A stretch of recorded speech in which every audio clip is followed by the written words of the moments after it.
मीरपुर नाम के शहर में तेजस अपनी पत्नी नीरू के साथ रहता था।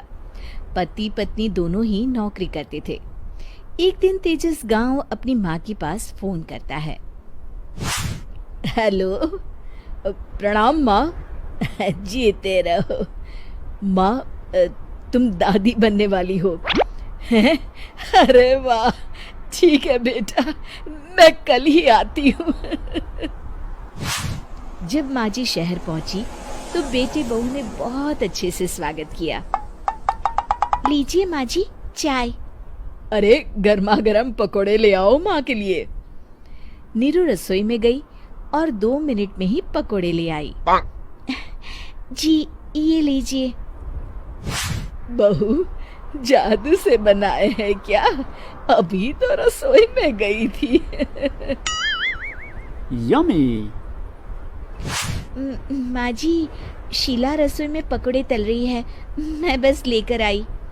हे भगवान, मेरा धर्म भ्रष्ट कर दिया तूने। अब तो गंगा जल से शुद्धिकरण करना होगा। दूसरे दिन, माँ जी मैंने नाश्ता बना दिया है, ऑफिस जा रही हूँ। पर अभी तो घर का सारा काम पड़ा है। शीला आती ही होगी, झाड़ू पोछा बर्तन कपड़े वो सब कर लेगी। हमारे जमाने में घर का सारा काम हम ही करते थे।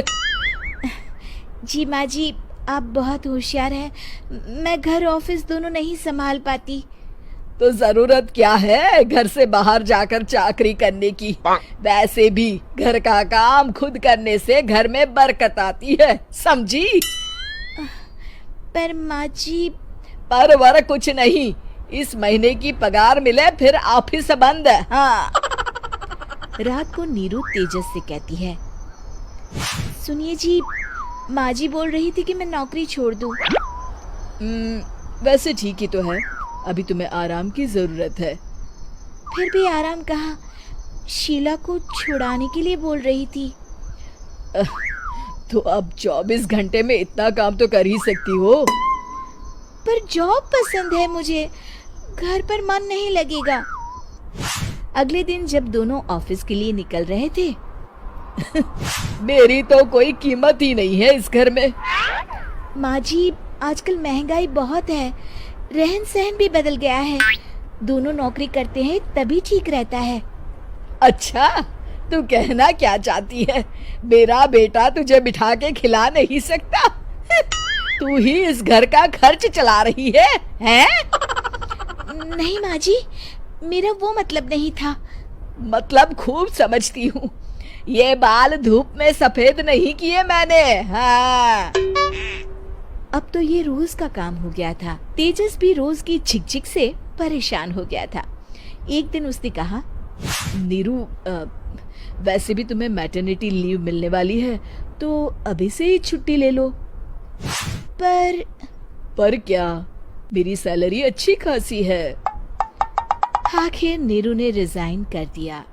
जब बच्चा हुआ तो घर में सब बहुत खुश हुए। कुछ दिनों बाद तेजस फाइल देख रहा था। क्या हुआ तेजस, कुछ परेशान लग रहे हो? हाँ, वो हमारी जितनी सेविंग्स थी वो तो हॉस्पिटल में और छठी के फंक्शन में खत्म हो गई है नीरू। और अभी वैसे मंदी चल रही है तो मैं बोल रही थी कल मुन्ना को हेपेटाइटिस का टीका लगवाना है। नीरू, क्या पोस्टपोन नहीं कर सकते? नहीं जी, बिल्कुल नहीं। अब तेजस को समझ में आ रहा था कि उससे गलती हुई है। पैसों की कमी का असर घर के माहौल पर भी पड़ रहा था। अगले दिन, बेटा मेरा चश्मा और ये दवाइयाँ ले आना, पर्चा देते हुए माँ जी ने कहा। जी। तेजस, मुन्ना के लिए दूध का डिब्बा और डायपर भी ले आना, और ये किराने के सामान की लिस्ट है, इसे भी लाना है। तेजस गुस्से में लिस्ट मरोड़कर फेंकता है और चिल्लाता है, पैसे क्या पेड़ पर उगते हैं? ये ले आना, वो ले आना। अरे, पर ये जरूरत का सामान ही है। वो गुस्से में बिना कुछ कहे ऑफिस चला गया। अरे लंच तो ले जाइए।